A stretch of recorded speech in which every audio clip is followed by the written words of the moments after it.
This wealthy merchant had countless treasures in his home, but his most prized possession was the parrot in the cage, with its emerald green feathers and intelligent eyes.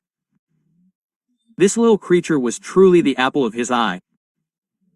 That year, his caravan was to travel to a distant land for business. Before setting off, he asked his family what gifts they wanted. His wife asked for a pearl necklace, and his children wanted new toys. He noted them all down. Just as he was about to mount his camel, the usually quiet parrot suddenly spoke, its voice clear and crisp. "Master, you're going to such a distant place, could you bring me back a gift too?" The merchant was amused and stroked the parrot's feathers, saying, "Of course, little one, you can choose any precious jewel you like." But the parrot shook its head, its eyes a little melancholic. "I don't want those things. I just want you to go to that country, find a large forest, and locate a tree there. That's where our wild parrots live. Please give them my greetings, salam, and bring their reply back to me." Quote. This was a truly unusual request. Months later, the dusty caravan finally arrived at its destination.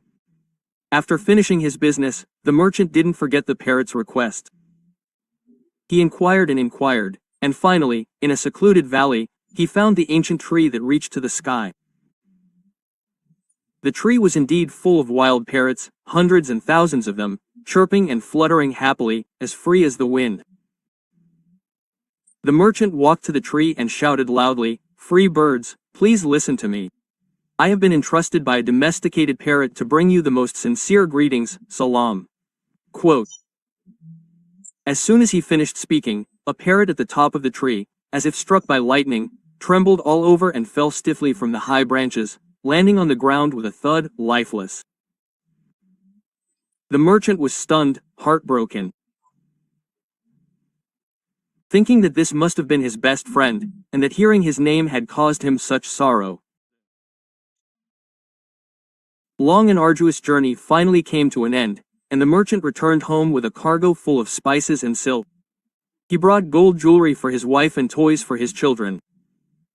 But when he reached the parrot's cage, he lowered his head, hesitant to speak. The parrot, flapping its wings, asked, "Master, what did my friend say?" The merchant sighed and said, "I encountered some unexpected events on the way, there's no good news." The parrot stared into the merchant's eyes and said seriously, "Please tell me the truth, even if it breaks my heart." Unable to refuse, the merchant recounted the shocking scene truthfully. After hearing this, the parrot in the cage let out a mournful cry, and then its body shook violently. Its eyes closed, and it fell straight from the perch to the bottom of the cage, motionless. The merchant was shocked and heartbroken, filled with regret. "I was so foolish. Why did I tell him this terrible news?"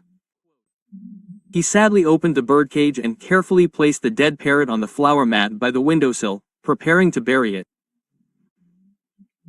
Just as he released his hand, a miracle happened. The seemingly lifeless parrot suddenly flipped over, vigorously flapping its wings, and soared in a graceful arc, landing lightly on the high courtyard wall. The merchant was dumbfounded, completely bewildered. The parrot turned back to its master and expressed its gratitude affectionately. "Master, thank you for bringing back the message from my companion. The fallen companion didn't die. He was using his actions to tell me that to escape this golden cage, one must let go of attachment and embrace death to find life. This is the most precious gift he gave me." After saying this, it soared high into the sky and disappeared into the distant clouds. The merchant stood there, staring at the empty birdcage, pondering for a long time. The gift he received on this journey was probably more precious than any jewels he had ever traded.